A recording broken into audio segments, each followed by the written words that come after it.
Chers téléspectateurs et auditeurs du magazine Les Jours du Seigneur, je reçois à cette émission M. l'abbé Ligopi Zéphirin. Il est secrétaire de la commission épiscopale de l'apostolat des laïcs et aussi responsable de la pastorale des personnes âgées.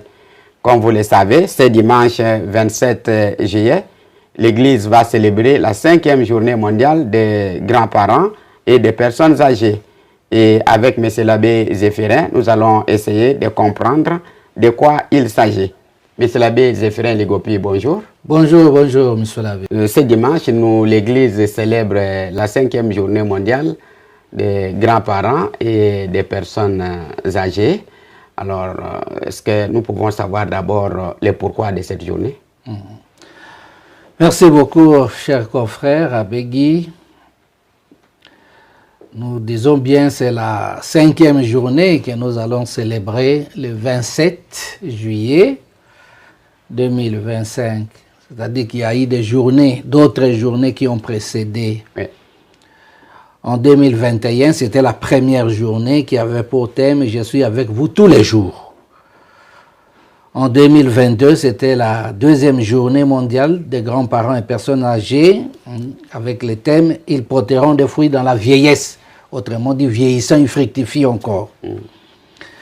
En 2023, c'était la 3e journée, sans miséricorde de 7 ans d'âge en âge. C'était là le thème. Et en 2024, c'était dans ma vieillesse, ne m'abandonne pas.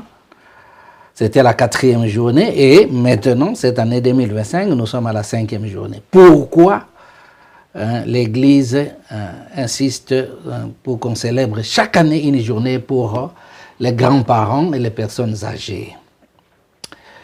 Et à ceci, en 2020, le pape François, de heureuse mémoire, avait convoqué toutes les conférences épiscopales à Rome pour le premier congrès mondial sur cette thématique des personnes âgées. Et dans cette discussion, j'étais aussi, donc je faisais membre de ces congrès. On avait constaté sociologiquement d'abord que le nombre de personnes âgées a augmenté dans le monde. Pourquoi le nombre a augmenté? C'est dû principalement au progrès de la médecine. Parce qu'avant, comme la médecine n'était pas avancée, bon, les gens mouraient de n'importe quelle petite maladie. Mais maintenant, avec le progrès de la médecine, on prend en charge les personnes et c'est comme ça que les gens peuvent avoir de la longévité.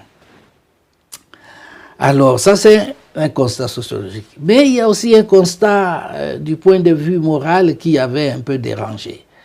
Le constat, c'est que on a vu qu'il y a une certaine mentalité négative qui se développe.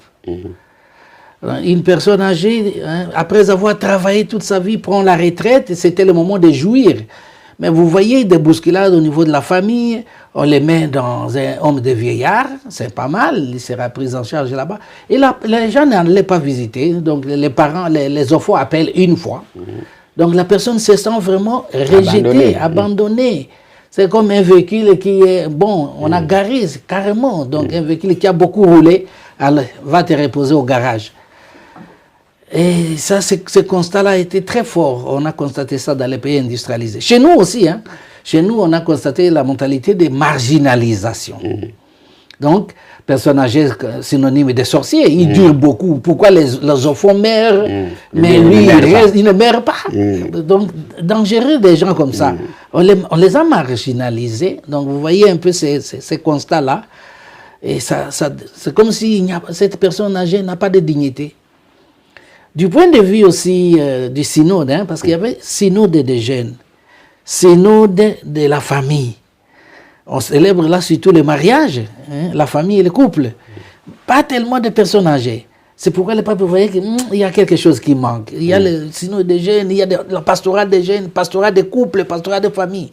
Mais il n'y a pas vraiment une pastorale comme ça, ancrée sur les personnes âgées. Ou bien il y en a, mais ce n'est pas dynamique, ce n'est pas très fort.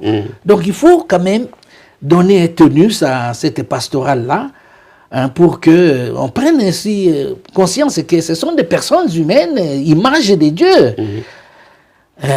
Et donc, pour cette raison, l'Église a voulu qu'il y ait vraiment une journée à part pour conscientiser la société sur la présence de ces personnes âgées qui ont vécu leur vie dans la dignité, qui ont travaillé, qui ont pris la retraite, qui ont eu des enfants, qui ont eu des amis. Et à la fin de leur vie, ils ne doivent pas finir comme s'ils n'avaient rien fait. Il faut quand même qu'il y ait une attention particulière et surtout insister sur leur dignité. Leur dignité. En devenant âgé, ça ne veut pas dire que bon, on perd la dignité. Donc la dignité n'est pas liée à des personnes jeunes ou bien ceux qui marchent, ceux qui travaillent. Non, la dignité est liée à une personne humaine. Et encore plus à l'homme comme image de Dieu. Et donc l'Église insiste vraiment sur cela. Et finalement, du point de vue pastoral, ce que le pape avait voulu, et c'est pourquoi nous célébrons chaque année, c'est que pastoralement, nous devons inviter les personnes âgées à participer dans la vie de l'Église. Parce que le danger, c'est que bon, ils sont devenus âgés, ne les dérangez pas, laissez-les en paix. Et ils viennent seulement à la messe prendre, comme ils disent, nous venons prendre notre communion. Et ils s'en vont. Non, ils peuvent participer dans la vie de l'Église. Comment peuvent-elles participer à cette vie de l'Église, ces personnes âgées? Parce qu'elles ont des charismes, elles ont des talents. Elles doivent être dans des mouvements, par exemple, pour entonner la prière. Elles peuvent aussi prendre les offrandes et les présenter aux prêtres. Elles peuvent aussi lire. Il y a des personnes vraiment lettrées. Il y a des personnes âgées vraiment lettrées et qui peuvent continuer à lire. Même la catéchèse. Même la catéchèse. Même prendre la communion et aller donner aux autres personnes âgées ou bien à l'hôpital donner aux gens. Et d'autres qui ont des charismes, par exemple, d'initier les jeunes à faire les chapelets, ou bien à réparer les véhicules, ou à réparer la lumière. Ou à encadrer aussi les couples. Encadrer parce qu'ils ont eu une grande expérience. Alors, il y a beaucoup en eux, mais quand on voit seulement qu'ils sont âgés, on peut les laisser comme ça. On perd les charismes. Ils vont mourir avec leur charisme, alors qu'ils pouvaient léguer leur savoir-faire à la société, à l'Église. C'est pourquoi vraiment vous voyez, depuis 2021, le pape a institué cette journée-là pour qu'il y ait vraiment dans l'Église une attention particulière, mais pas une attention comme si c'était, comme on les considère d'ailleurs, des mendiants là. C'est pas pour leur donner des histoires seulement, mais c'est surtout pour les valoriser. Merci beaucoup pour le terme. C'est pour les valoriser. C'est pour que nous puissions marcher ensemble. Donc, on marchait ensemble dans le cadre de la synodalité. Et donc, il ne faut pas seulement marcher entre nous, les jeunes, les personnes adultes, et oublier les grands-parents parce qu'ils ont déjà fait leur vie. Non, nous devons marcher ensemble, tous. Ok, merci beaucoup, M. Abbé. Donc, pour toutes ces précisions, vous avez compris l'idée du départ pour laquelle le pape a consacré cette journée.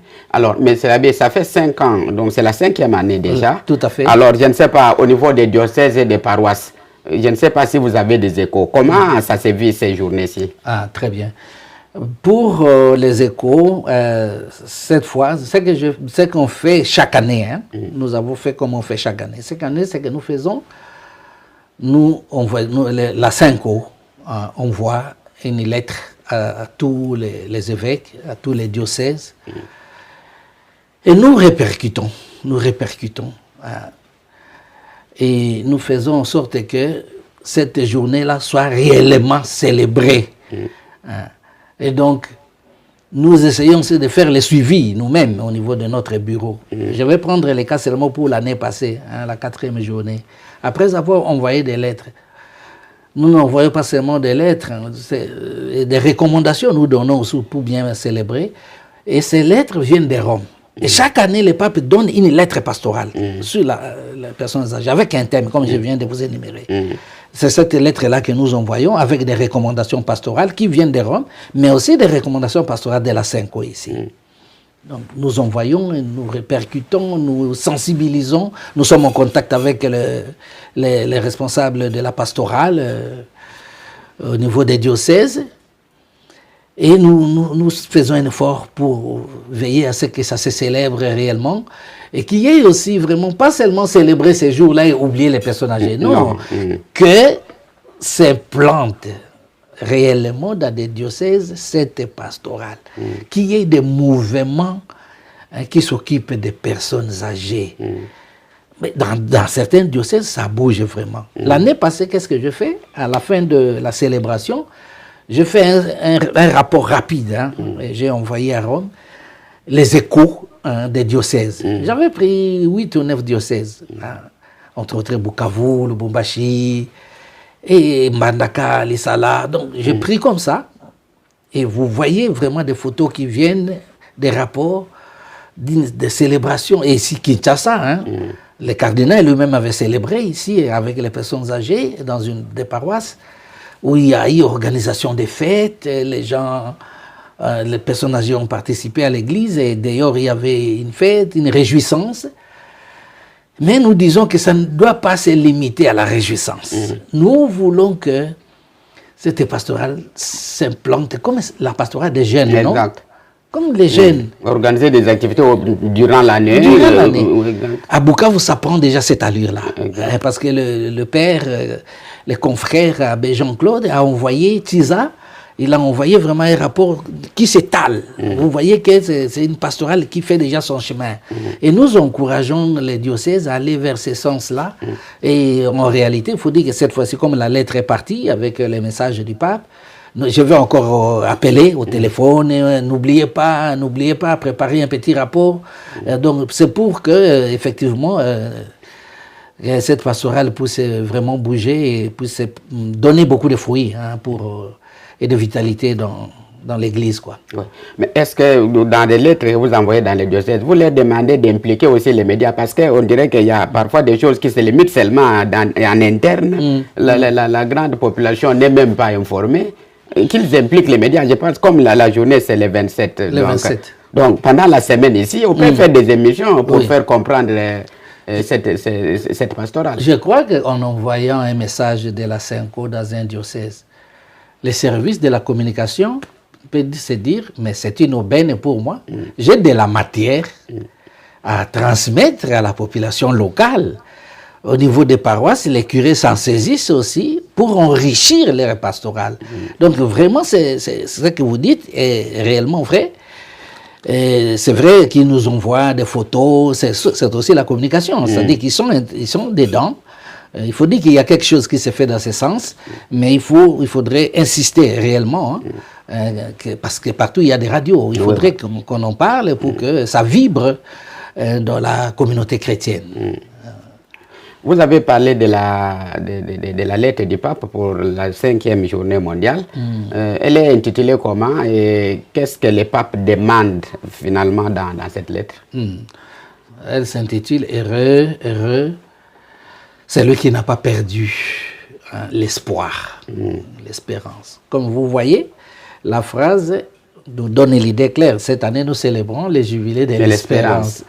Et donc, ce que j'ai bien compris en lisant la lettre, c'est que c'est une lecture des personnes âgées à la perspective, à la lumière du jubilé de l'espérance. En d'autres mots, en disant « heureux c'est lui qui n'a pas perdu l'espérance », c'est appeler les personnes âgées à sortir de leur tristesse habituelle, parce que je suis déjà devenu vieux, je ne peux plus rien, il y a des tristesses comme ça. Non, heureux c'est lui qui n'a pas perdu l'espérance. Il ne doit pas perdre l'espérance, les personnes âgées. Ils doivent au contraire être heureux, être dans la joie. Parce que si vous avez l'espérance, vous êtes aussi dans la joie.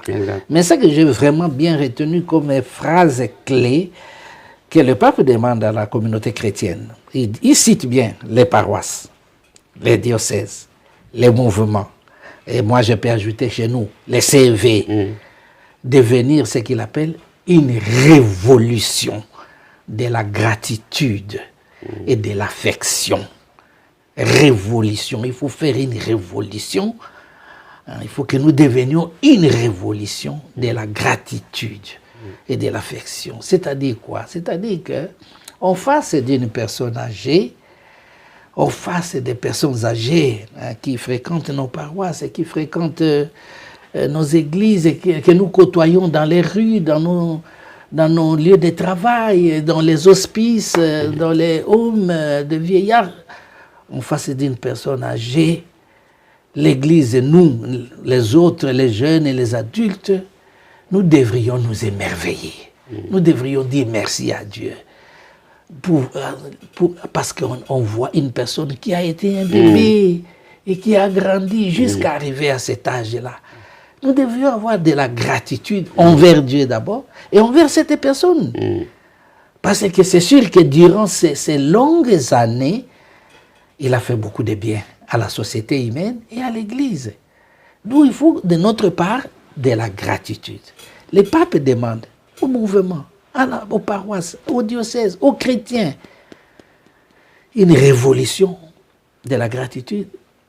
Concrètement, il faut aller visiter les personnes âgées. Surtout celles qui sont seules. Celles qui sont seules, il ne faut pas les laisser comme ça. Il faut une révolution pour ça. Ne pas les abandonner. Il faut visiter. Il demande de tisser les liens. Il faut tisser les liens. Il ne faut pas que nous marchions seulement entre nous les jeunes, entre nous les prêtres, entre nous les religieux, les consacrés. Non, nous devons marcher ensemble. Mais d'ailleurs, parmi les consacrés en question, il y a aussi des personnes âgées. Voilà. Voilà la tendance. Donc, nous tous, nous allons vers ce côté-là. Oui. Donc, vraiment que nous puissions refonder nos liens sur base de la gratitude. Que nous puissions les aimer. Autrefois, les papes disaient, il faut appeler. Faites un signe, il faut appeler. Vous voyez même ce qu'il dit. Allez visiter une personne âgée, c'est comme vous faites un pèlerinage. Exact. Donc, vous faites un pèlerinage. Et les papes... Dès cette année, exact. Il a encore dit que... Exact. Il a dit que... les gens vont recevoir des indulgences. Les indulgences en faisant ce pèlerinage-là, voir les personnes âgées. Donc vous voyez qu'on a beaucoup de possibilités de la grâce pour recevoir la grâce de Dieu en posant ces gestes-là envers ces personnes et en étant vraiment heureux avec eux. Donc, il faut une révolution vraiment de la gratitude et de l'affection, que nous puissions les aimer. Du côté des personnes âgées, il y a aussi un message pour eux. Comme je disais tantôt, il y a souvent cette tendance à la tristesse parce qu'on regarde trop le passé. Voilà ce que j'ai fait, voilà, c'était comme ça, on m'a oublié. Mais maintenant, les papes demandent non, il faut aussi regarder le futur. Et il y a de l'espérance. Que les personnes âgées sortent de cette tristesse-là, de ce désespoir. Non, il faut avoir de l'espérance. Et qu'ils mettent en profil leur charisme, leur qualité. Ils ont encore des qualités, leur savoir-faire pratique. Qu'ils donnent ça aux gens, qu'ils montrent ça aux jeunes, à leurs enfants, et qu'ils continuent à prier. Parce que vraiment, dans les messages, qu'ils prient, qu'ils ne cessent pas d'aimer. Qu'ils ne cessent pas d'aimer. Qu'ils prient pour les petits-enfants, qu'ils prient pour les familles, qu'ils prient pour la paroisse, qu'ils prient pour l'Église, pour le monde. Pour le monde. Voilà un peu ce que j'ai vu là. Parce que vraiment, comme les papes, il a rappelé comme toujours les fondations bibliques. On voit que Dieu n'abandonne pas les personnes âgées dans son plan de salut. Il les a beaucoup utilisées d'ailleurs. Il les utilise, il les implique. Il a cité nommément le cas d'Abraham et Sarah, le cas de Zacharie et Élisabeth. Il y a beaucoup d'autres cas, le cas de Moïse, 80 ans. Il a été appelé pour libérer le peuple d'Israël. Donc il faudrait que les personnes âgées ne perdent pas de l'espérance. Surtout en cette année jubilaire, il faudrait qu'ils puissent encore redynamiser leur vision de l'avenir en se basant sur l'œuvre de Dieu. Ok, M. Abbé, nous sommes en train de terminer l'émission, mais nous sommes en train de parler des personnes âgées et des grands-parents. Elles viennent des familles. Alors je ne sais pas, quel est le message par rapport aux familles? Parce que c'est d'abord les familles aussi qui sont les premiers à pouvoir protéger ces vies-là. Je me souviens bien, par exemple ici, la Saint-Croix a écrit une lettre pastorale, vieillissant et fructifie encore, aux personnes âgées. Et la lettre pastorale a été présentée par le président de la Senco lui-même, ici dans la grande salle. Et dans la salle, le président de la Senco a insisté pour la prise en charge de la personne âgée, d'abord dans la famille. Il n'est pas d'abord question que, bon, comme il devient âgé, alors cherchons déjà là où il peut aller. Comme ça, il est loin de nos petits-enfants, nous allons les visiter de temps en temps. Non, non, non, non, non, non. Les premiers milieux pour prendre soin de la personne âgée, c'est la famille. Et c'est pour cette raison que je demande aux familles. Parce que nous trouvons des personnes âgées dans des familles. Au lieu de les laisser trimballer dans les rues ou bien se grouper entre eux, en ayant un goût amer de la famille. En tout cas, avec ce dimanche, chers membres de famille, c'est le moment de prendre conscience et de vivre avec vos personnes âgées dans la paix, dans la joie. Ayez de la gratitude. Parce qu'ils ont fait beaucoup de bien aussi à nos familles. Comme dit la Senco demande aussi, s'il faut vraiment qu'une personne âgée puisse mourir, c'est bien qu'il meure en famille. Qu'il meure en famille, qu'il meure entre les membres des familles. Et là, il va bien doucement. Tandis que, bon, il est abandonné, bon, on ne sait même pas, on apprendra seulement après. On commence maintenant à faire des gesticulations, des grandes cérémonies de funérailles, mais c'est après, pendant qu'il était vivant, vous n'avez rien fait. Qu'on prenne vraiment, qu'on ait de l'attention aux personnes âgées, aux grands-parents. Je demande aux familles, vraiment, c'est là. Les papes les demandent, l'Église les demande, pour que tous, nous puissions marcher ensemble comme des enfants de Dieu. Votre mot de la fin, en quelques secondes. Je remercie le Saint-Père qui nous a envoyé ce message et qui a continué la tradition, parce que le pape François vient de décéder. Voilà, déjà, en entrant en fonction, le pape Léon, il n'oublie pas la tradition sur cette fête. Il continue et nous sommes heureux pour cela. Et je demande aux responsables de la pastorale des personnes âgées dans les diocèses de s'impliquer réellement pour que dans toutes les paroisses, qu'on célèbre cette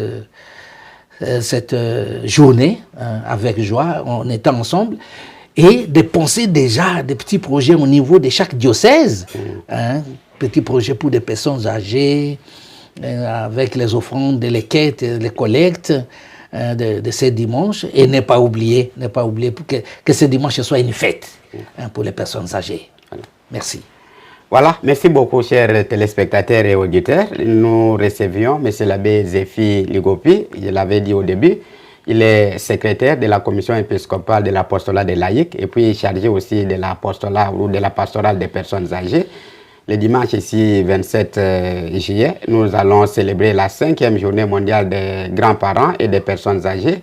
Et vous l'avez suivi, comment et les papes et l'Église nous exhortent à bien vivre avec les personnes âgées, à les encadrer, à les valoriser. Nous pensons que et les familles, et les paroisses, et les diocèses, et toutes les personnes de bonne volonté tiendront compte des personnes âgées que nous rencontrons sur nos routes, dans nos familles, et nous devons les aider à vivre heureux et à mourir heureuses. Merci beaucoup. Merci, M. l'abbé. Merci beaucoup.